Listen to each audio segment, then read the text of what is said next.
We can't be a beer and pretzels channel without beer.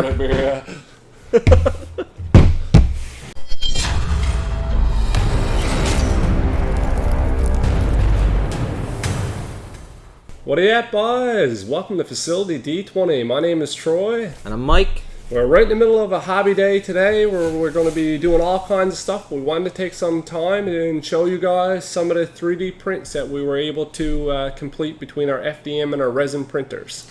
One of the other videos, earlier videos on the channel we did was the unboxing of the Anycubic photon I ended up getting a little while back. And we kind of wanted to do an update to that and show you what our progress is with that, what we learned, what we accomplished, what we messed up. And we'll take it from there. Yeah. So I gotta say, the resin printer for miniatures, especially smaller miniatures, is definitely the way to go. It's been it's like night and day. Oh yeah, like it's crazy. Some super cool stuff that we've done. So I guess to start off, we'll show you. Without further ado, we'll show you some of the stuff that we did. We got a couple of different types of resin here. Some are prime, some are not prime, some are transparent resin. Mike here has been printing stuff off like mad. Yeah, like I mentioned in the other videos that I became a patron of the Artisans Guild, and what I'm going to show you is a lot, not all of them, but a lot of them are the Artisan Guild's the prints. And what I especially love about them is that their stuff comes pre-supported, because that was a huge boon for someone who was diving from FDM, which if you're dealing with a program like Cura, then it just supports everything for you. You click a button and it's done. One thing I have learned through my adventures with 3D printing, transitioning from FDM to resin, is that I no longer like Cura's supports. I won't use them anymore. I downloaded a plugin for them when I do print things in my FDM printer, and I will manually place all my supports from now on. Yeah, now that you're getting good at it. Yeah. So one thing you'll have to mention if you're looking at getting resin printing is the biggest learning curve you're probably going to have, learning how to support and hollow minis. So because this supports in a totally different way in which FDM supports. And infill in the FDM print is a lot different than infill in a resin print. Yes, very much so. And when you're hollowing out your miniatures, it's very important that you rinse and wash them with isopropyl alcohol or something equivalent to that very thoroughly and clear it out, because if you leave uncured resin and liquid resin inside your prints, it'll actually eat through them. Melt them. It'll melt them from the inside out, and that'll just you'll have your print all done and painted up and looking really nice, and then you'll come out one day and there's a hole burned through it. Yeah, which will suck. Yeah. And then you got to cure them under a light too, right? Yeah, I have a whole curing booth set up at my house now, or my shed, not my house, because you shouldn't use this stuff inside your house. Unless you have like a well-ventilated area. That's super important. Like a lot of people says ventilate, but like you legit have to ventilate. Yeah, I learned that one the hard way, as I spent a little bit too much time in my shed before I had it properly vented, and ended up getting a little bit of exposure sickness from the resin. Yeah, which is not good. No, I would advise against it. But we'll have a look at the minis, and we'll start with some comparison from where we to where we are now. Yeah. So when we started the campaign that we were in, like I said before in another video, that I was playing a druid, and what the druid needs? Wild shapes. Wild shapes. So we started off by printing off a round of some of the ones I was going to use the most, because the walrus is the one I've adapted the most from, who's not actually in 5e, so we ended up having to make it. But this one here I printed off on the FDM printer, and I gave to Troy to paint for me. Yep, and it was just a simple, I think I painted it brown, dry brushed it, washed it, and that was it. Mm-hmm. The other two here I painted myself, not up to Troy standards, but I try. It's the shark, and you can tell if you get in close and look at these, you can see the layer lines very clearly, and I just... Something about the FDM prints and the way the the layers build up, I just don't like how they take paint. No, it doesn't take paint well at all. That's why I just prime, dry brush, wash, done. Because any more, and you're not going to get a lot out of it. And the frog here. And we printed off some bigger ones. Now FDM actually works pretty well with bigger models. So this was a Giant 8 model that I grabbed off Thingiverse for my wife, who was playing a Druid in our campaign, who kept wall shaping into a Giant 8 until T-Rex came available. Yeah. Then we played Jurassic Park for the next 3 months. Yeah. So this thing is actually turned out quite well. The layer lines on this one you can hardly notice. This is a very, very good print for FDM. We moved into the Thousand Tooth. I think this was from Ghost of Saltmarsh. I needed a giant crocodile, so we printed this guy off. Again, I just washed him with contrast paint, and that was about it for this guy. It's just straight up contrast paint, and I think I hit the belly with an airbrush. Also very nice print, and you guys just watched the video of the painting of this guy. That you know, they just kicked his ass, believe it or not. That was not an easy fight. More on that in another video. Yep. So hit subscribe for that. And this is some Suhagen. We have a half a dozen of these things that we printed off. Also came out pretty good. Yeah, he came out really well. FDM. And then, of course, the video of this 40k Necron you guys seen. And this is not even all, this is like medium quality here. And this guy came out pretty good. 75-cent model. We've got a 40k Dreadnought here. This is on Thingiverse, and this I printed off like 3 of these just for no other reason, because I could. Yeah. Just to try out, and this one came out really good too. Like this is on the highest quality for FDM printers, and you can see it's nice detail. The lines aren't overly. Yeah, the stacks are really impressive actually. Being able to make those gaps with those holes. Yeah, and the tubing along his feet and stuff. Yeah. This is a multiple piece part that I printed off. Arms, legs. So I printed this up in a pile of parts, and I magnetized them there. So yeah, this is a nice little model. So that's like what we've been accomplishing with FDM until we upped the game to the resin. And this guy was the first resin print I ever printed. He came out in crazy good detail. He's there with his banner, his sword. He's got a gourd down below, and he's got like he's got a nice oriental mask on the base there. But the one thing I really liked about this guy is that he comes here, but he also comes mounted. And this guy, he much like the which way? Why is everything backwards? This way. There you go. There we go. And much like the other Dreadnought FDM print, that these guys were in multiple pieces, and I haven't gotten around to painting them yet, so they're not completely assembled. So this guy, his hand is a different color because I had forgotten to print that all together, and I figured that out after I went priming and put them together. So he's got a little Hand of Vecna action going on. But yeah, the sword came out super nice. All the details in here are crazy, especially in this dog and this lightning beast, because you can't see the layer lines. The supports on this that came with it did minimal to no damage to the model. Easy as butter to remove. It was just a great print and an overall awesome experience moving in. So after I did a couple of the Artisan Guild prints, I was like, okay, I see what the pre-supported stuff is like, so let's try my hand at supporting. So I went with a little bit of some more basic models, but I went for some elementals, and I tried out some different resins. These guys were printed in the white, like you see his hand there, but these two were 2 different translucent filaments. This guy was plain clear, this air elemental.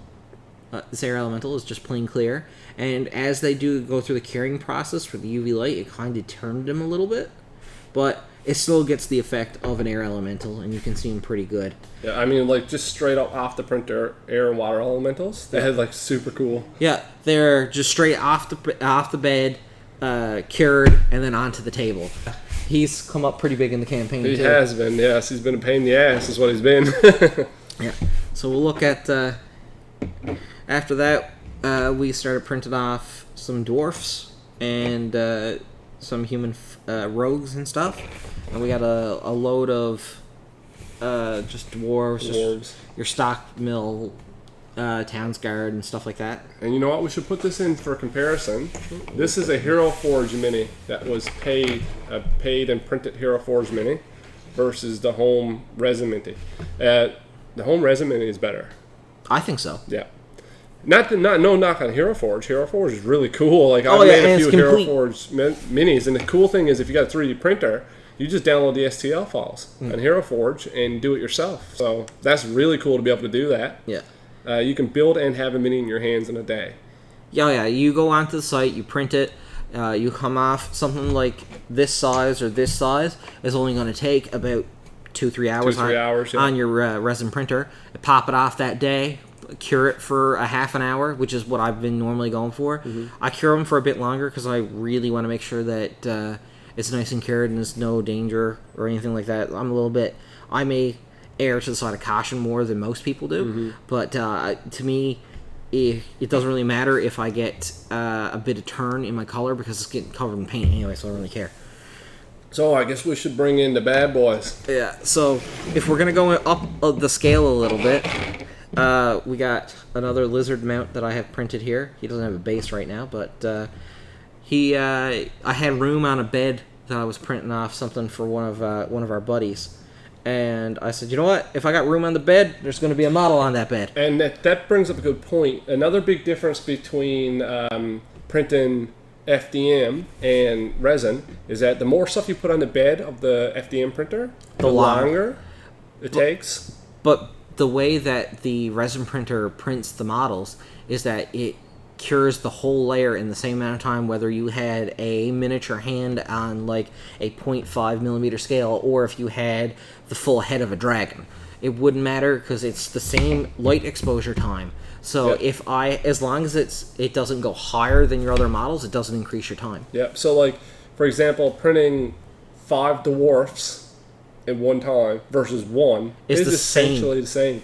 Where like you times that by 5 for FDM printer. So it's also way faster. Oh yeah. Like realistically, it's way more time efficient. It's a little the material use is more expensive, but that's the price I'm willing to pay. Yeah. So now we're going to move into the big boy. This is actually insane. This is the Manticore from the Artisan Guild Patreon. He's huge. He's huge. Got to get him into frame. This model is absolutely gorgeous. It is detailed out the wazoo, and it is way bigger than a Manticore should be. Nah. But that just means I get to make a new monster stat block called I call this one the Manticore Broodmother, which is going to be a crazy high challenge rating monster that will be able to tear apart a dragon by the time I'm done with it. I mean, like, how many pieces does this thing come in? So we got them. If we put them under, the head was a separate piece, the 2 wings were separate pieces, the tail was a separate piece, there was the body. The body was also hollowed out. The chains printed separately, and the arms printed separately. I believe the legs are actually a part of the torso. And then he was assembled afterwards. I mean, there's no way you could tell that this is a 3D print. You can't tell. No. You got to have a good eye to tell that this was 3D printed. And the primer just hides all the layer lines. Yeah. I mean, this is insane. Just to give you a comparison, here's its base primed. I did not prime the underside. Yeah. So it's like the difference in it is absolutely crazy. You can also see, if I tilt it a little bit, there's a bunch of pit holes in here. That's where all the heavy supports were that caused the bit of damage. But I don't care because it's under the bottom of the model and no one's ever going to see it. And last but not least, we also from the Artisan Guild, I picked up the Ogre set that for this one model. Welcome to the Big Pinchy Boy. Pinchy. Yeah, this is one I picked up and I painted for my druid's polymorph that he likes to go into and likes to turn all his friends into. and fight this guy. Yeah, that was a wrestling match. Pacific Rim style. I took Troy's advice when I came to painting this guy, and one of my buddies had an Army Painter red spray bomb that we used to base the to prime him in, and that's what his main color was. He looks like he's been cooked, but he's been cooked a couple of times. Yeah, he still got the fight. I also wanted to do a little bit of like a colory barnacle kind of effect. It came with a little Fruit Loopy, but I'm happy with it. And the base, just it's like a sand. I was going for like an underwater / sandy pit with a couple sunken in barrels and stuff. So the peg leg is my favorite part. The leg that's stuck inside a barrel. But yeah, I'm very happy with how this came out. And once I got to slam him on the table, it got the gaseous reaction that I wanted. It did, yeah. So guys, I hope this video kind of showed you what you can accomplish with a 3D printer, whether it's FDM or resin. We're loving this thing. I mean, and we've got a ton of terrain that we build, and we're still learning with it. But I think so far it's been a wicked tool as a DM too. Just even for D&D alone, if you have an idea or you're reading a module and you're like, oh, I don't have a ruined Wizard Tower, or I don't have a this or that, and you want it to make it, I mean, you can make it no problem. I'm constantly making stuff now. Anything you can think of, you can make. And also, what a lot of people will start when they see the difference between FDM and resin, they're like, why would you even ever buy an FDM printer? Like, that's not even a point to own it. I can tell you right now, I have gotten more mileage out of my FDM printer than I care to mention. Because there is nothing that you can compare to an FDM's printer that competes with it for making terrain. And costs. It's super cheap. So like terrain and big pieces, even like just random ass stuff, like I'll cut it back and I'll show you this airbrush holder. Yeah, so this is just a hairbrush holder that I randomly found on Thingiverse and printed this off. Like this type of stuff for FDM, like that's the way to go. Yeah. I got so much of this stuff kicking around, FDM parts that I've made and printed and drafted myself because I needed a bracket or this or that. So there's no trouble to find uses for your 3D printer. So guys, I hope you liked this video. It was a nice little update. We'll probably do some more 3D specific videos in the future to give you some real details on how we sliced it, how we built it, how long it takes, how we cures it. But we wanted to give you a little update on how we were making it with the Anycubic photon. Yeah. I'm gonna also working on a video now for taking a model from. We go online, we find a model, we throw it into Chi2 box, which is what I use for my resin prints. We're gonna take it, we're gonna suspend it in the air, we're gonna throw some supports on it. I'm gonna throw it on the 3D printer, we're gonna print it up, and then we're gonna prime it and we're gonna paint it. Yeah, so mash that subscribe button if you're interested in seeing that process. And thanks for watching. See you guys. See ya.